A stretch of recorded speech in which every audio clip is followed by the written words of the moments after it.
you. I think I'll get started here. So welcome everybody to the CSHS webinar Tools for Practitioners. Hopefully everybody can hear me all right. So this webinar is in collaboration with the CWRA Manitoba branch in lieu of this year's National CWRA Conference. My name is Andrea Neal, and I'm going to be your host on behalf of CSHS today. I'll just take a quick moment to introduce CSHS and our mandate. CSHS is the Canadian Society for Hydrological Sciences, and we're an affiliate organization of the CWRA, Canadian Water Resources Association. The goal of the society is to promote the science of hydrology and its sound application in effective water management. We do that by offering courses and modeling tools such as GreyJ and the Hydrology R package, hosting webinars such as this one, taking part in the National CWRA Conference, and providing awards and scholarships on an annual basis. You can learn more about all that we offer in terms of courses and modeling tools at cshs.cwra.org. To get involved, you can join our mailing list, which you can find at the website I just mentioned, or you can become a member of CSHS or CWRA, and you can volunteer. So now on to some short housekeeping tasks. We have about an hour booked for this webinar, and each speaker will present for approximately 15 minutes. We're going to ask that you type your questions in the meeting chat window, and we will have a little time after each presentation for the speakers to address the proposed questions. This webinar is being recorded and will be available in a few days later at cshs.cwra.org/webinars. And you can find all of our other past webinars here as well. So with that, I'm going to pass things off to Jennifer Pellerin at ECCC, Environment and Climate Change Canada, and her presentation on the Reference Hydrometric Basin Network, RHBN 2020 release. Her presentation is going to be followed by Alan Barton at NRC, the National Research Council, and the presentation will be on the enhancements to the canoe technologies. And finally, we have Ashraf Hantiti at the University of Moncton, and his presentation will be on GIS-based unit hydrograph for flood mapping in ungaged catchments in New Brunswick. So hope you all enjoy, and here's Jennifer. Hi, thank you, Andrea. Myself and my colleague Francois at the National Hydrological Services Group have completed an update to the Reference Hydrometric Basin Network, RHBN for short. And for those of you who are not aware, the RHBN is a subset of the National Streamflow Gauge Network meant to help monitor the effects of climate change. It does so by having long records to make it easier to detect potential climate changes in the presence of natural variability. These stations need to have minimal or stable human impacts so that streamflow changes that are detected are only influenced by climate.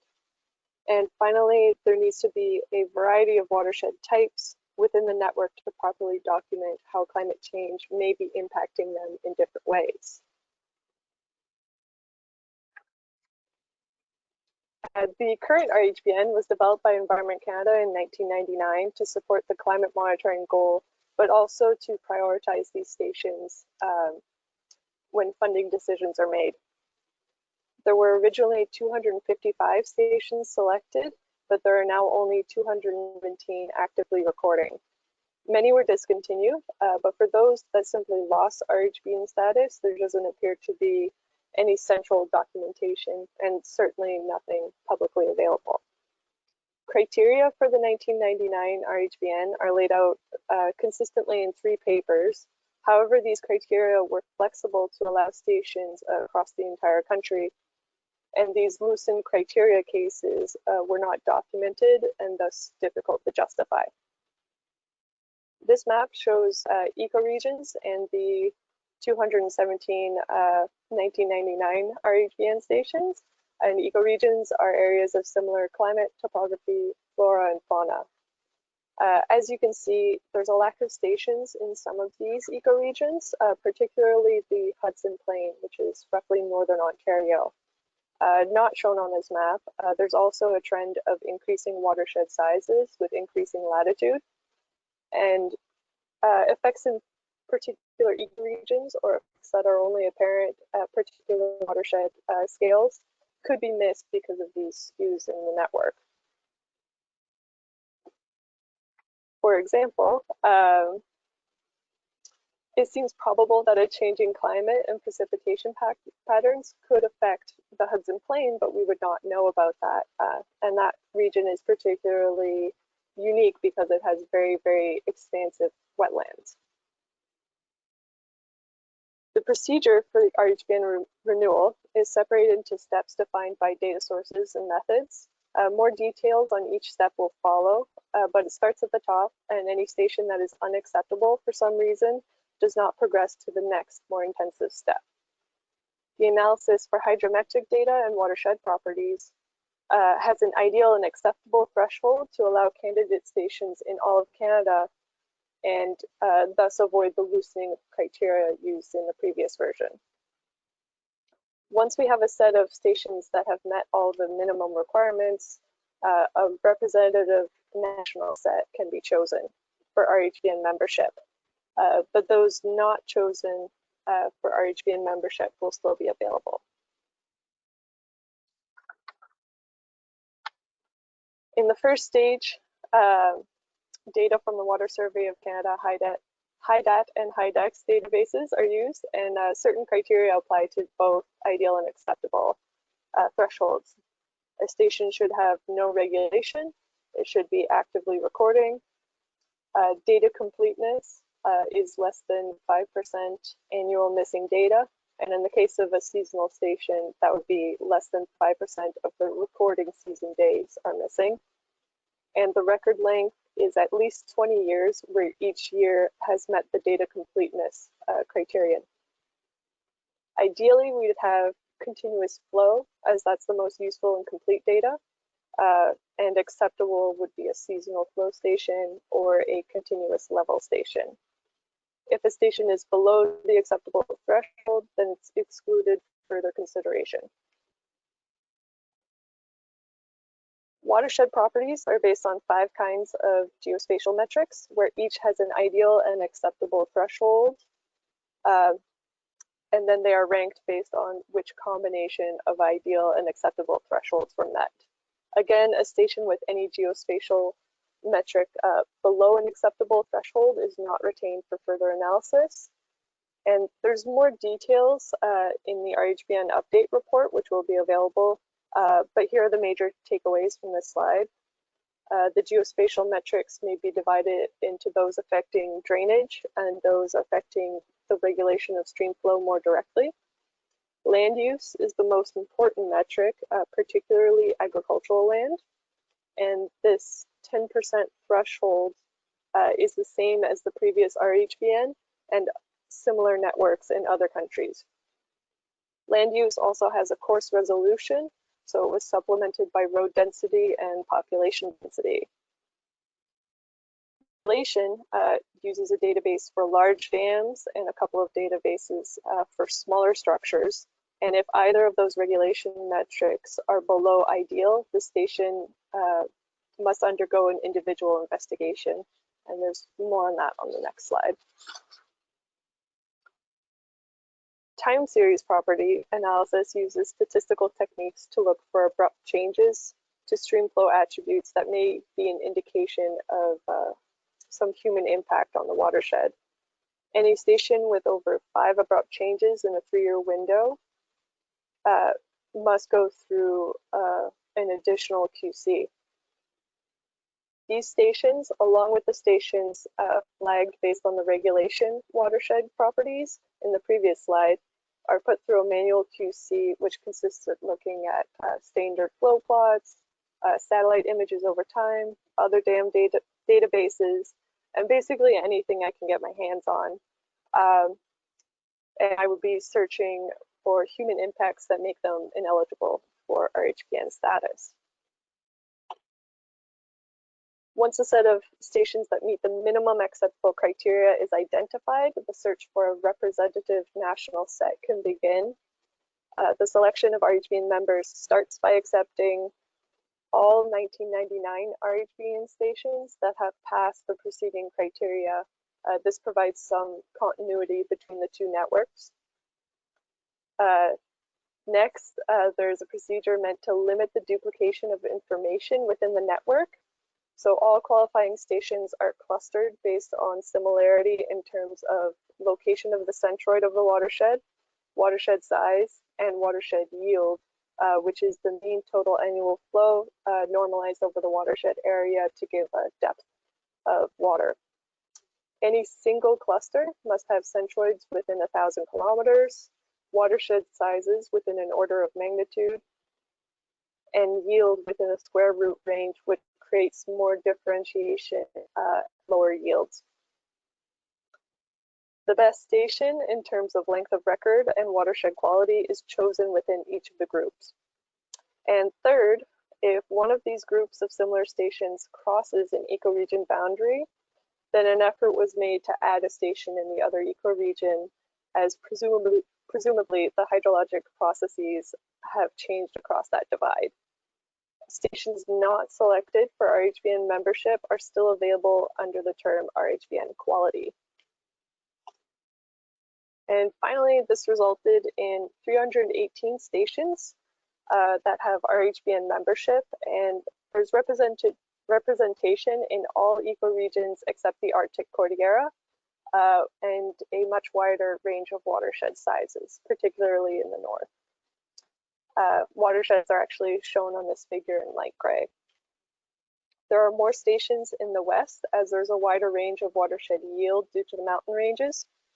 And there's also lots of stations at the edge of the ecoregions due to membership priorities. And I just want to draw your attention again to the Hudson Plain. In the update, it has twice as many stations. So hopefully it'll be better represented in this network.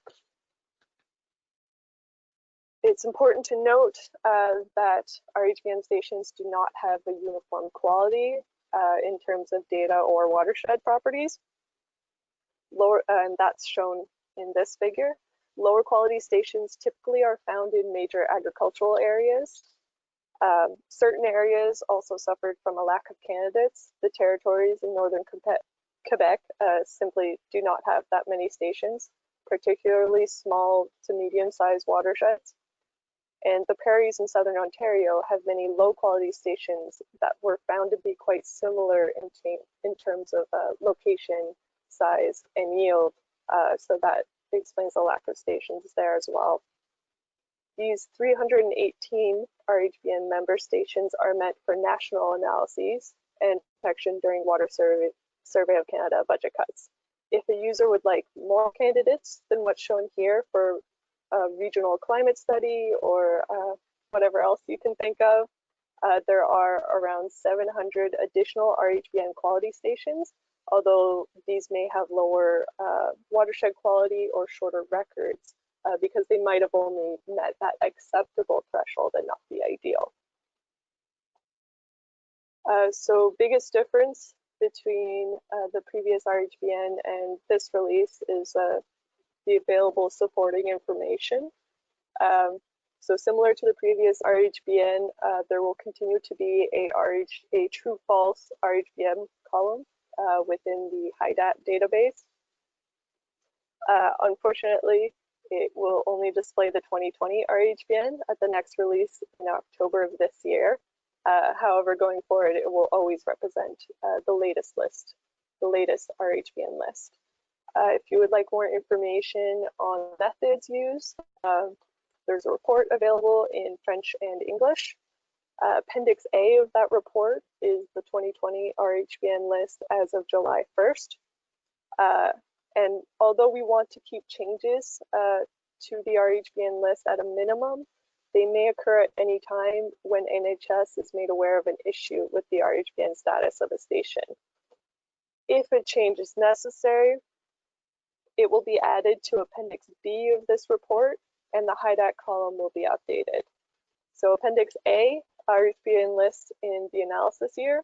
Appendix B, which is currently empty, will document any changes that we need to make. And HIDAT will always have the latest list as of October of this year. There's also, a metadata table containing all RHBN member and RHBN quality stations for the 2020 analysis. If you want the 2020 list before October, this is the easiest way to access it. This table shows basic station information, data quality in the year of evaluation, and water quality in the year of evaluation.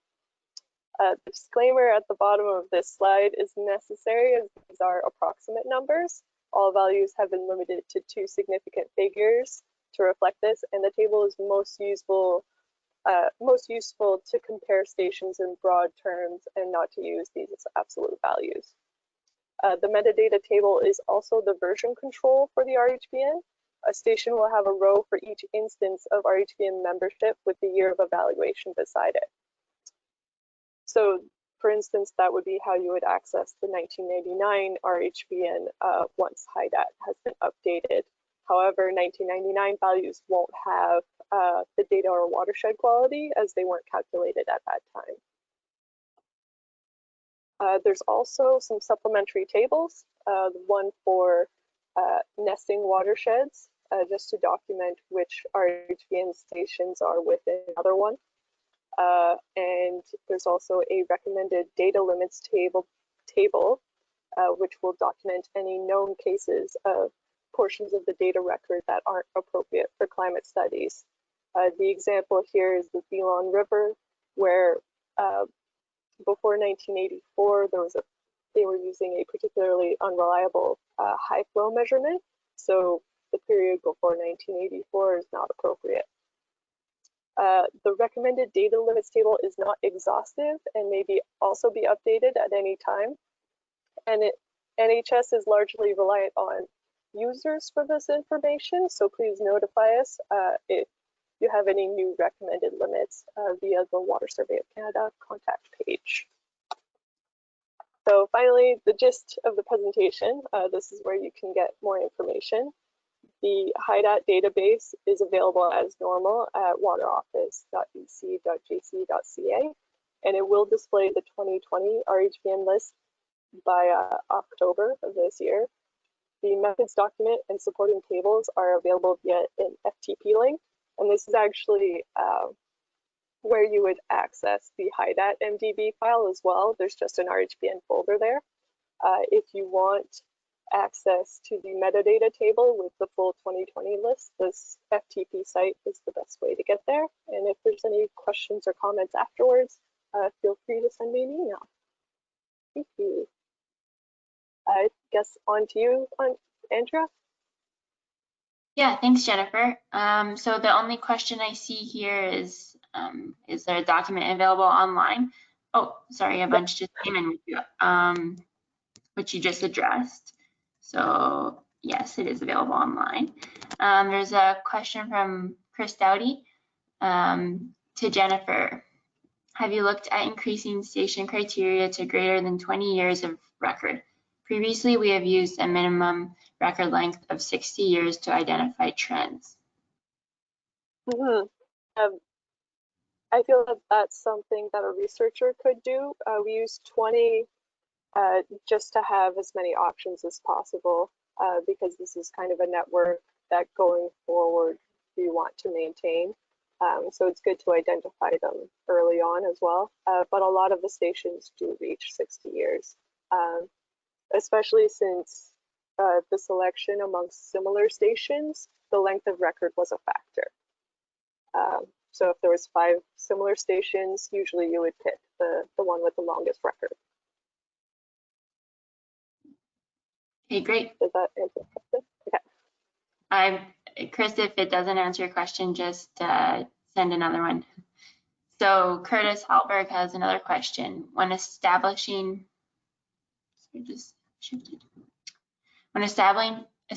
field measurement plans, does ECC prioritize the RHBN stations over non-RHBN sites? were stations operated by the agencies other than ECC, but included in HIDAT considered for the network? So sorry, that's 2 questions. Yeah. So for the first one, I might have to ask operations staff about that. I'm not currently involved in any of the funding decisions, if that's what he was getting at. Pardon me, what was the second question? Were stations operated by agencies other than Environment Climate Change Canada included in HIDAT considered for the network? Yes, if they were within the HIDAT database, they were considered for the network. Okay, great. Yeah.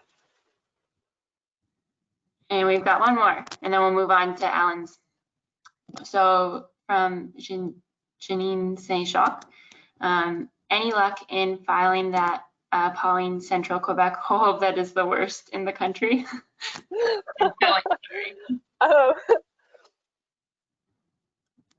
I mean, clearly no, there's still a hole there.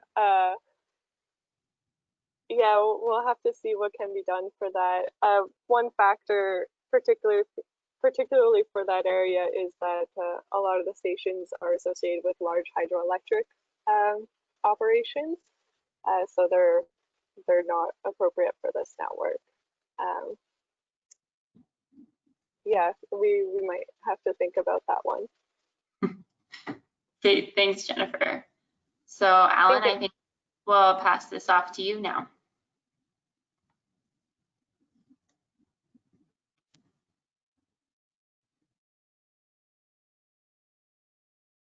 Okay, thanks very much, Jennifer. That was great. Am I heard? I can hear you.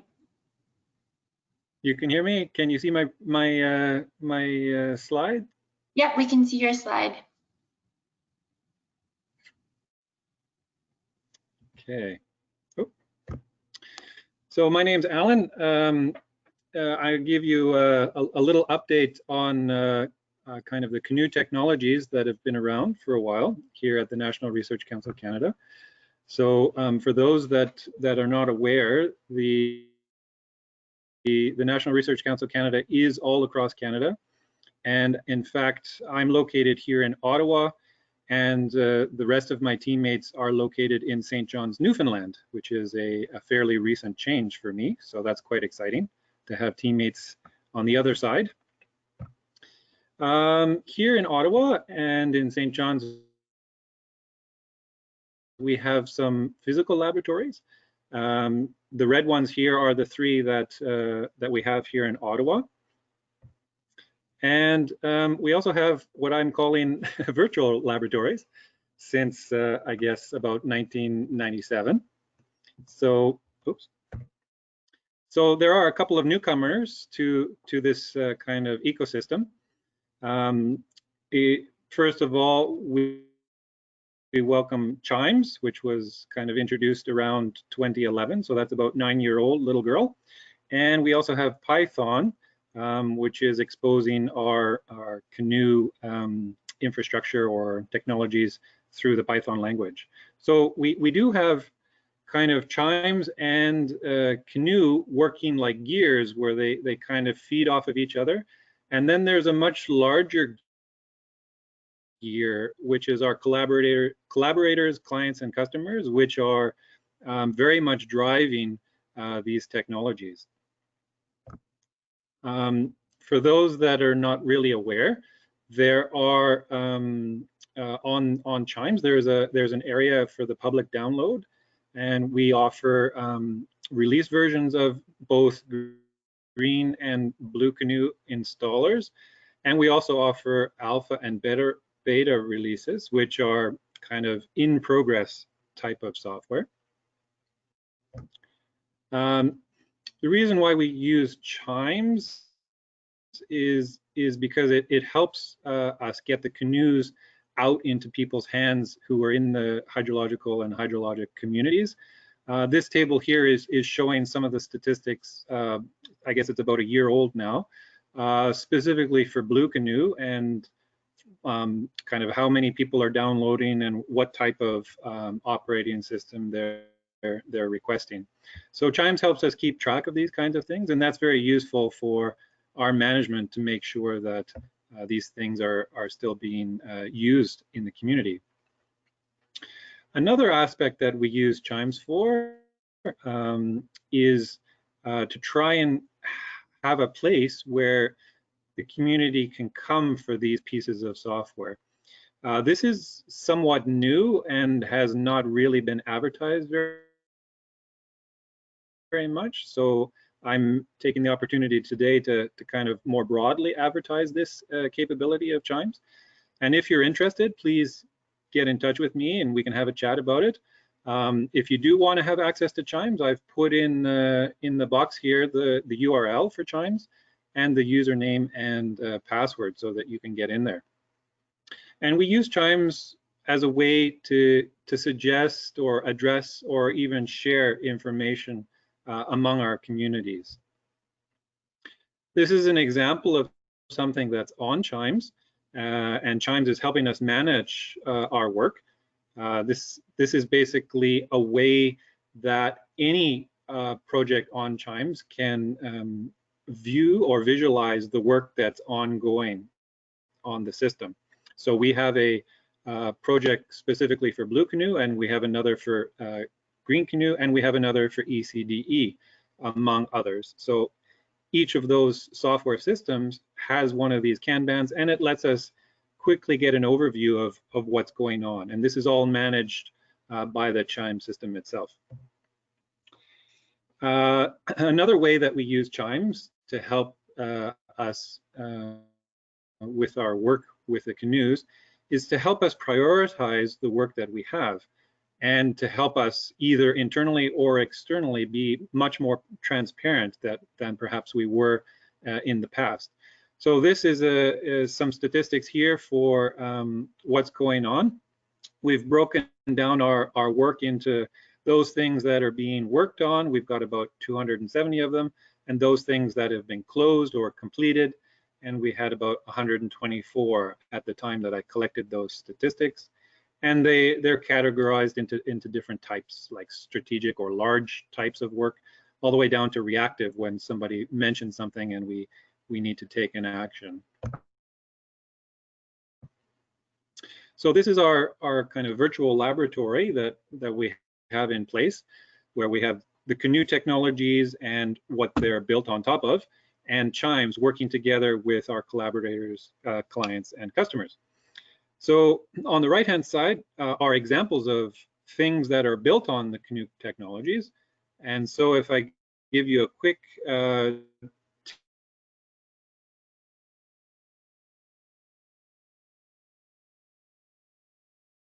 taste of 3 of them, I'll go into Blue Canoe. This is a kind of the interface for the Blue Canoe software, which is freely available. You can download it from Chimes, and shows some spatial information. Put in a 2D plane on the top left. On the top right, it shows spatial information on a spherical type coordinate system. And there are other examples here as well.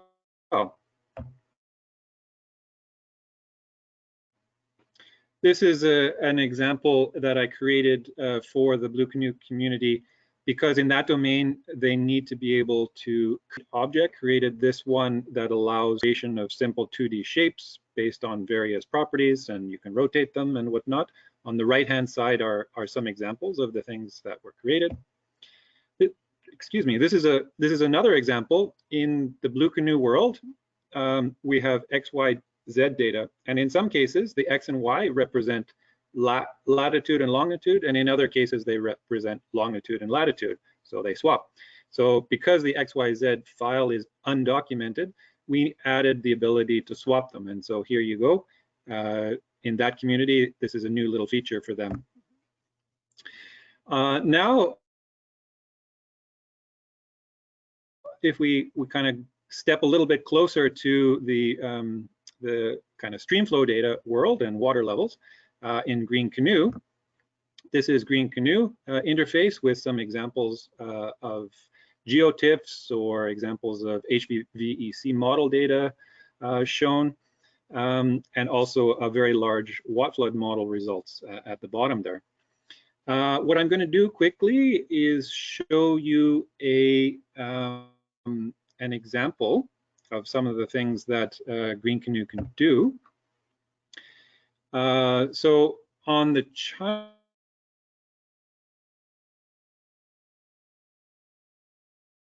side, we use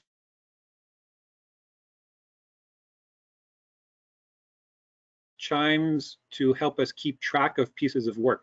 So this is what a piece of work looks like. It's described in a ticket on chimes, and it was reported by somebody. It's owned, belongs to in case a little bit like gauges where they have properties associated with them. Here we have a piece of work with some description and properties associated with it. So that description from chimes results in something that we do in the Canoe technologies. In this case, it has resulted in a new piece of work. For those people who have used Green or Blue Canoe in the past, there is something we call map object, where you can take an object from the workspace or where you have all of your other data objects, and you can map it onto another object in the workspace. This kind of extends that functionality, where instead of taking an object from something that you've already loaded into the software, we take files that are on your hard drive. So in this case, the idea is you have an object and you have say 100 or 600 files, and you use those files and map them onto the object that you're interested in. So this is the process that we describe here. You select an object in the workspace. You then choose the function you want. In this case, it's under a menu item, tools, map files. Then you'll be shown the options. Then you select something, and then you select the files that you'd like to use. So this is the general way of using it.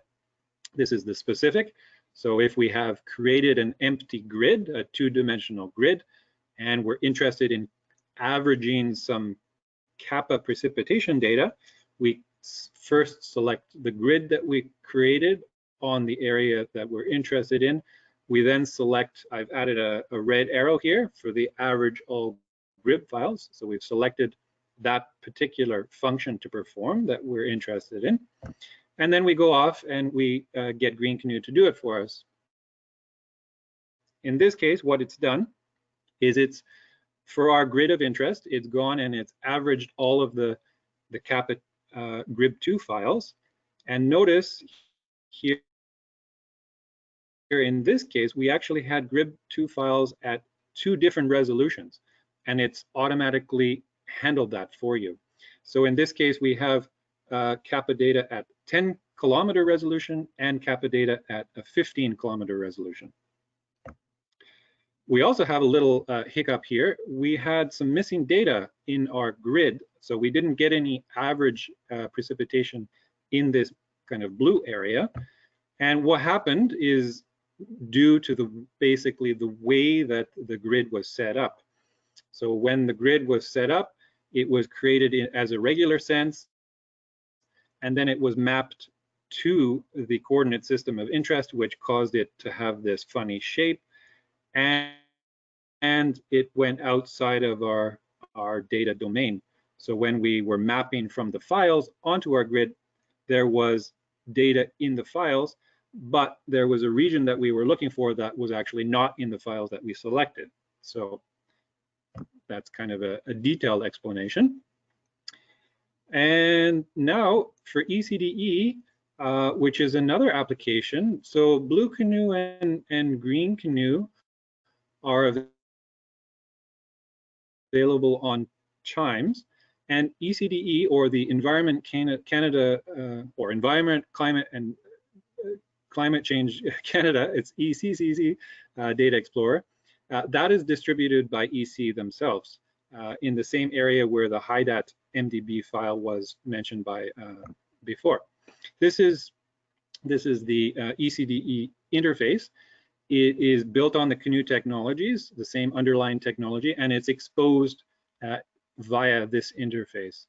So not all of the underlying technology is exposed here.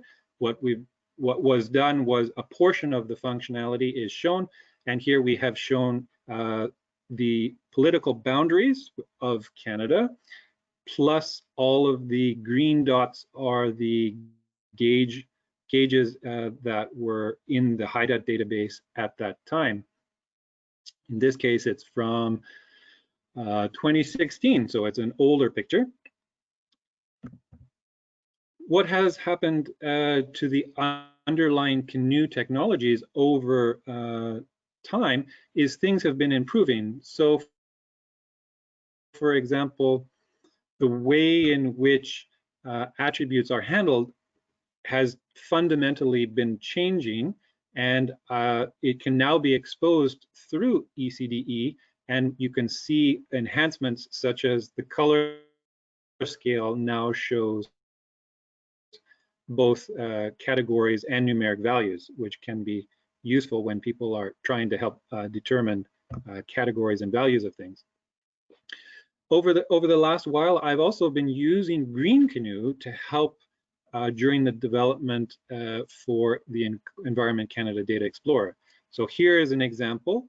It looks a little bit like the visualization provided by ECDE, except here we're showing it within Green Canoe. So I have loaded the HIDAT database within Green Canoe, and I've colored the points based on the selected attribute. So for example, in the bottom case, we have January. In the top case, we have station number. And I was using Green Canoe to help track down some of the information that was not being displayed properly. So after that was fixed, then the fixed kind of automatically get incorporated into ECDE. So they're all these technologies are kind of tied together, and we benefit.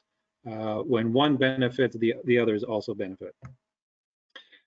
This is an example of showing a new data format for histogram data, and this can be useful for any type of distribution.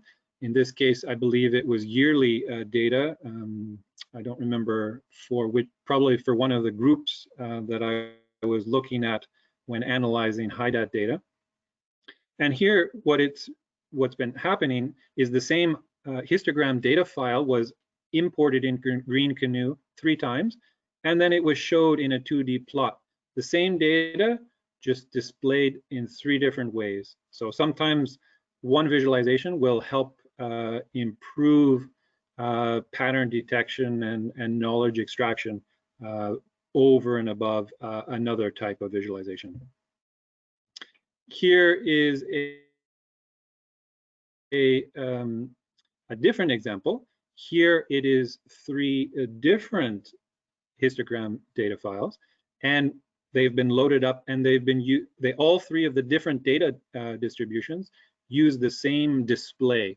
So in this case, we actually have different looking histograms because the underlying data is different. So at the top, we could have something like growing counts, and then the bottom, we could have something like hanging precipitations. And in the middle, we have something in between the 2 of those extremes. So this is an example of a piece or a building block within the Canoe technologies that it can be exposed and used in different ways. In this case, in Green Canoe, and in other cases, it could be exposed within ECDE or Blue Canoe or with Python, etc. So kind of to wrap up a little bit, how can you help us? How can we help you? The purpose for me to give this presentation, I wanted to talk to people. I wanted people to talk to me. I'm very interested in hearing what works, what doesn't work. I'm very interested in if anybody is interested in participating in the free communities that are on Chimes, the Blue Canoe community or the Green Canoe community. And we're trying to improve. If anybody is very interested in helping, by all means, please feel free to contact me. If anybody has papers or tutorials or videos or presentations about these technologies, either ECDE or any of the others, and they're interested in sharing it via the Chimes public download area, please share with me, and then I will be more than happy to share with the community as well. So I'd like to thank everybody for listening to this, and if you have any questions, please feel free to contact me. Chimes URL and username and password are available here, public.user with password anonymous, and you can go in and download things for free right away. And the intent is that we are here to help the Canadian hydrologic and hydrological modeling communities and the associated kind of people in the area here in Canada. So if you have any questions, please feel free. Thanks, Alan. Thank you.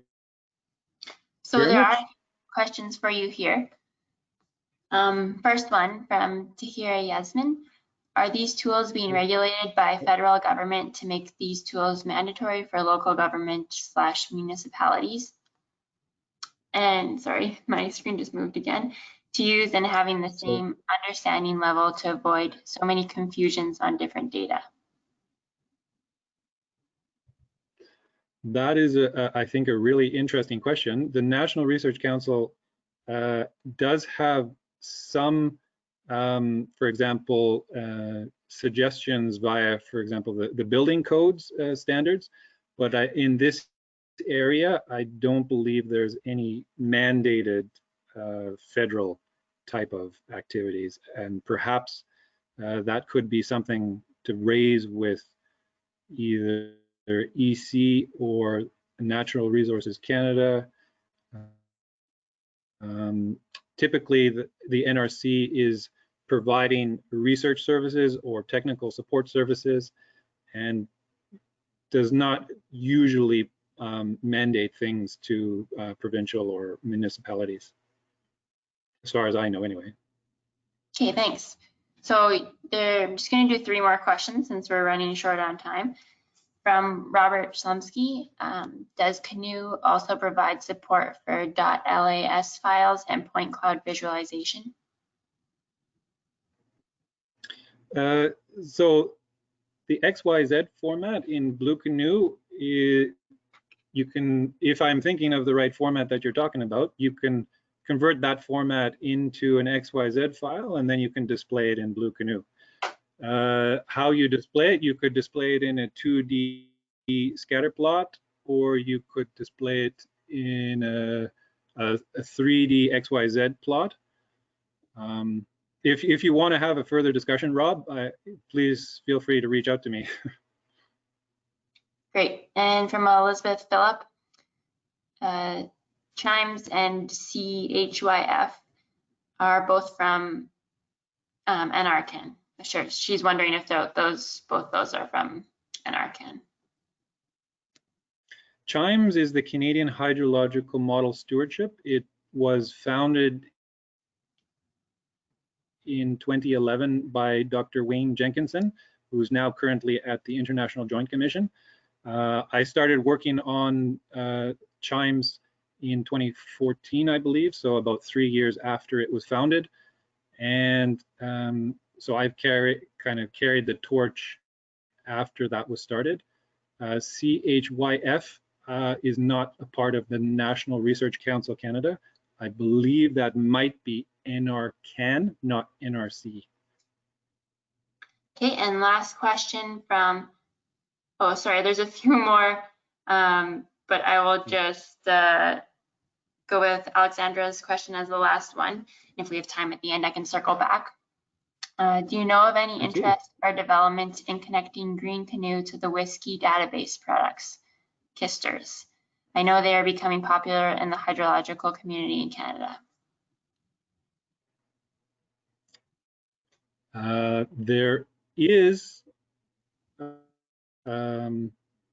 let's say, some work in that area, internal to NRC, where we can use and import KISTers data. But typically, because the main supporter for Green Canoe has been Environment Canada, and they have supported Green Canoe in a very, very large way over many years. And I think we really need to say a very, very big thank you to them and all of the other people who have contributed and funded Green Canoe and ECDE and Blue Canoe as well. It's not, and it's certainly not me only, and all those other people are definitely, and organizations are definitely, I would say, owed a very big thank you. Yeah. Okay, great. Thanks, Alan. So we're going to move on to Ashraf's talk. Hopefully we can squeeze in some questions at the end for you, Ashraf. So I'll just pass it off to you now.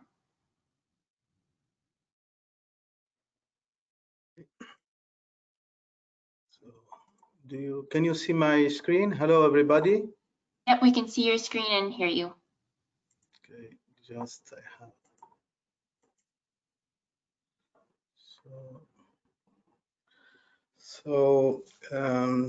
Good afternoon, everybody. So today I will speak about this GIS-based unit hydrograph for flood mapping in engaged catchment in New Brunswick. I will give you the framework of this project. So in 2015, the government of Canada announced the National Disaster Mitigation Program, which is designed to provide federal funding for disaster mitigation projects, such as the New Brunswick Inland Flood Hazard Mapping Project. As a part of this project, our mandate was to develop this synthetic unit hydrograph. So the question we have is, how can we simulate a floodplain in engaged catchments context? So as you know, any hydraulics model needs at least two main inputs, the digital elevation model and the the direct runoff hydrograph. The missing puzzle piece here is the the direct runoff hydrograph. So we try to answer to this question along this presentation. So in order to get the direct runoff hydrograph, we have to convolve the rainfall and the unit hydrograph. In our engaged context, we have no rainfall, neither unit hydrograph. So the unit hydrograph,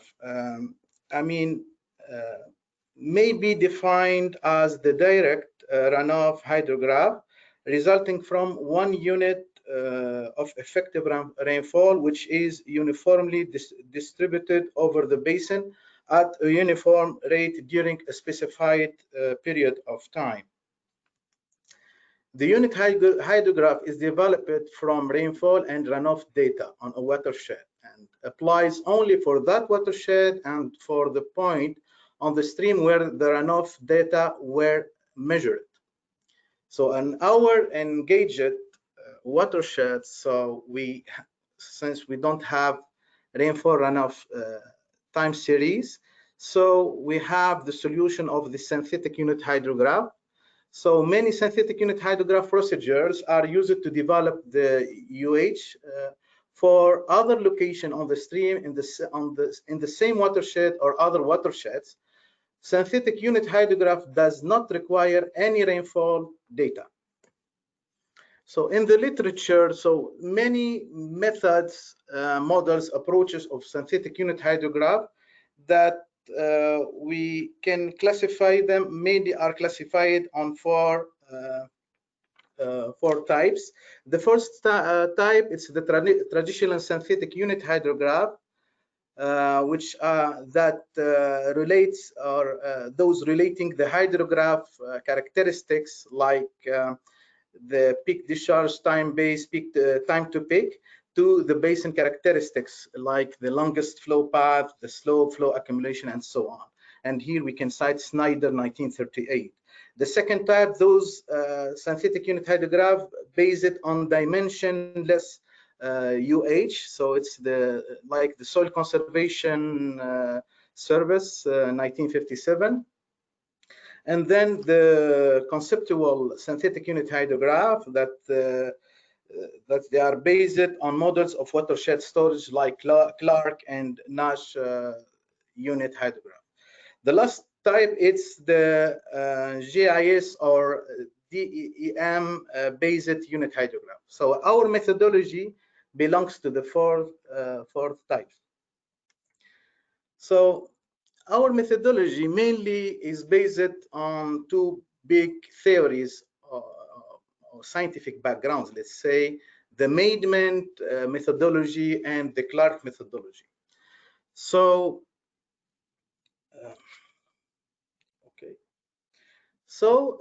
using a 20-meter resolution digital elevation model, Canadian digital elevation data from GeoBase, the first step will calculate the slope, grid, and the flow accumulation.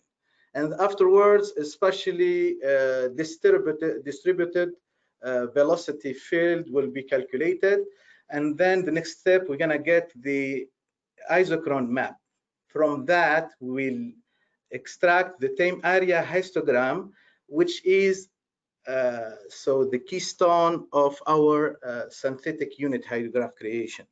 But as you know, for any methodology has its assumption and limitation. For Maidment methodology, it does not account for the storage effect of the watershed, and neglecting this effect will be the synthetic unit hydrograph will be very flashy and therefore product very high peak flow rates. To overcome this limitation, so we use the routing approach of Clark to account for the storage effect of the watershed. So mainly our methodology, it's a hybrid methodology, synthetic UH between Maidment and Clark. So I explain again this isochron map. So theory. So the isochron map, it's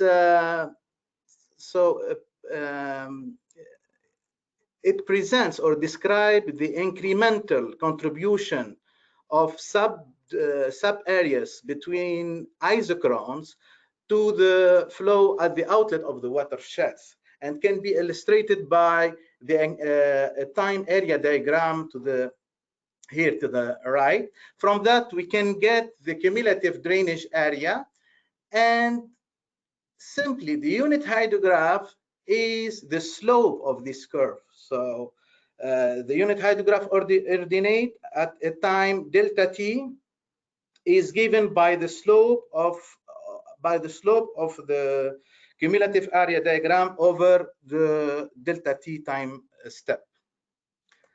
And then, as an example, here in ArcGIS, we have Oromocto watershed in the central part of New Brunswick. Here you can see the isochron maps, and you can see here the incremental contribution to the flow at the outlet of the watershed. And here it's the an attribute table, and from that we can that represent the time area histogram, and from that we can get the synthetic unit hydrograph of Oromocto watershed at its outlet. And then to validate the methodology of the synthetic unit hydrograph, we selected 5 watersheds that are that are located on 4 climate zones in New Brunswick, and having drainage area varying from some dozens of kilometers till ranging from dozens of kilometers till some thousands of square kilometers. So as a result, so it's here I would like to explain a little bit the data time series pre-processing. So the rainfall runoff data courtesy of Jasmin Boisvert Environnement Canada. So they are measured during last year Dorian on September, and another event on late October, so last year also 2019. So what we did, we So as I said, we pre-processed the rainfall runoff data by subtracting the rainfall loss from the observed total rainfall in order to get the effective rainfall. And then we also deducted the base flow from the observed runoff to get the direct runoff hydrograph. And then we then convolved the synthetic unit hydrograph with the observed excess rainfall time series in order to get at the end the simulated direct runoff. Sure, after, as I said, we need to route so that we can find such results. So as you can see, there is a good match between what is observed and simulated, and with a nice Sutcliffe coefficient between 0.6 and 0.95. In our case, in our hydraulic simulation, we are more interested on the volume or on the peak of the flat. And here the precision, it is not the error, it is no more than 5% on the peak or the volume of the direct runoff hydrograph. And then, so this is the flow chart of the methodology. So, I mean, I can sum it up in 4 big stages. The first one is from, so mainly what we have as input data, just the digital elevation model and an outlet. From that, we can delineate the watershed. And then this watershed delineated dam will be pre-processed in order to remove all sinks and artifacts and flat areas back again to the geodatabase to create the synthetic unit hydrograph. The fourth part, fourth stages is to, from the synthetic unit hydrograph to create the synthetic direct runoff hydrograph. So mainly we'll use 2 additional tools, the flood and draft 2010-2100 tool of Al Jabi team, which is established for New Brunswick, starts at 2010. From that, we get the daily peak flood for several retail period under historical and climate change climate. And then within our project, we developed a new curve envelope so that to convert this daily peak flood to instantaneous peak flood. The synthetic unit hydrograph will be routed thanks to a routing coefficient, and this coefficient I will speak a little bit after. It has to be regionalized, and then the routed runoff with the instantaneous peak, and using or on the basis of the proportionality principle of the unit hydrograph, we can get the synthetic direct runoff. So as I said here, the runoff coefficient, since we are working in engaged context, so I'm repeating that, so just to show you the challenges we had. So it was explained by this predictive variable, the SCS time of concentration. So this equation was fit for all the 5 watersheds that were selected for in New Brunswick. So the time of concentration itself depends from geomorphological characteristics of the basin, like the longest flow path, the average slope, and the average curve number. So if whenever we get the time of concentration, we can get our routing at any point of the of New Brunswick, and then we can route our synthetic unit hydrograph. Back again to the flood and drought tool. So just this is also there is a regionalization of the Q2, 10, 20, and 50 and 100 return period under historical condition and climate change condition. So just we input the area and we can get the daily flat for all the necessary return period. Okay, and then as I said, we have developed this envelope curve. It was validated on 15 watersheds. So and it is also, it depends just from the watershed area, and depending from the watershed area, we can get the mean QP instantaneous peak on Q daily peak ratio. So from the daily peak runoff, we can get the instantaneous peak flat with instantaneous peak flat with the unit hydrograph. So we can, so by just multiplication, we can get the synthetic direct runoff hydrographs, which will be the inputs of our hydraulic model. So here we are interested in Q2, 20, and 100 under historical condition, and Q2, 20, and 100 under climate change condition. So it will be inputted to HECRAS as boundary conditions. To validate, there is the hydraulic results or the floodplain simulation with HECRAS. So we selected the case study of Keswick River. It is in the near the center or in the southwest of New Brunswick, the area almost 500 square kilometer. So here the floodplain, here the zone where we'll simulate the floodplain, and we selected the main upstream watershed and some main tributaries to feed the floodplain zone.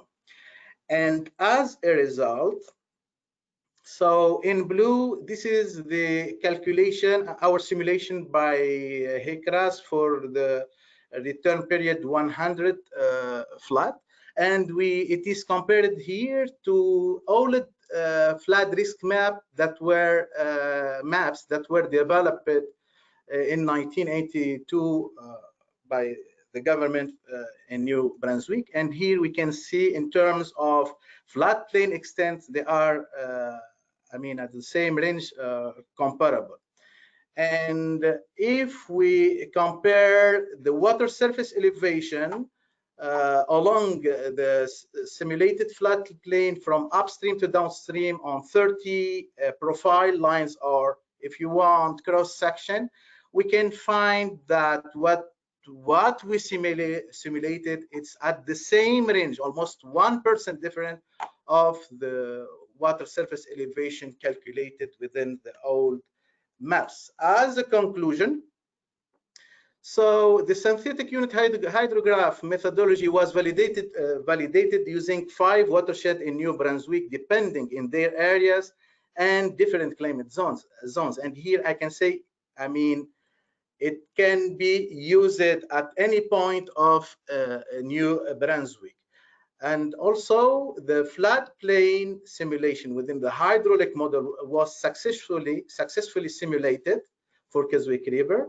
So as a result, we got a repeatable methodology or tool to update old floodplain maps and create new ones at any point of New Brunswick. Also, furthermore, we can also in the new maps add the climate change impact, that can be considered. So for reference, so you can find here the references I used and the acknowledgement. The study was funded by the New Brunswick Environmental Trust Fund and the National Disaster Mitigation Program. Many thanks to all my colleagues for their precious help. I think here they are watching today. They are attendees. Thank you, dear attendees, for your attention. Here my contacts if you have any question, and I'm ready to reply live if you have also a question. Thank you. Thanks so much, Ashraf. So you do have a few questions here. From Elizabeth Phillip, what is the minimum drainage required to use the unit hydrograph? What is exactly the question? Sorry, I would like to confirm. I can say it again. what is the minimum drainage required to use the UH, I believe, unit hydrograph? The drainage area, right? Yes. Actually, we did not have any threshold, so just using for any drainage area, no limitation. Okay, great. From Elizabeth as well, how do you calculate the effective rainfall for different months or seasons? How do I calculate what? Again, tell me, madam. How do you calculate the effective rainfall for different months and seasons? Actually, for what was our purpose is to select some isolated floods or storms or hydrographs. So for us, so just we're gonna select the storm. I mean, so it is event based storm. It is not for months or years. So we are more event based. It's hourly based. So what I used the fee index methodology to eliminate or to deduct all the loss to get the effective or the excess rainfall. Okay, great. And then from Tahir Yasmin, she has a few questions here. Welcome. Which tools are used to determine the SUH? What?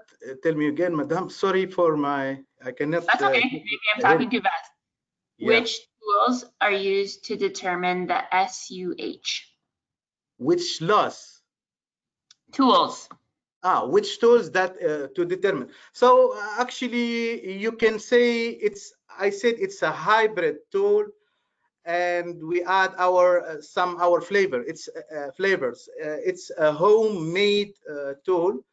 Mainly, as I said, so the first part, it's Maidment tool, and we added Clark tool to consider the storage effect.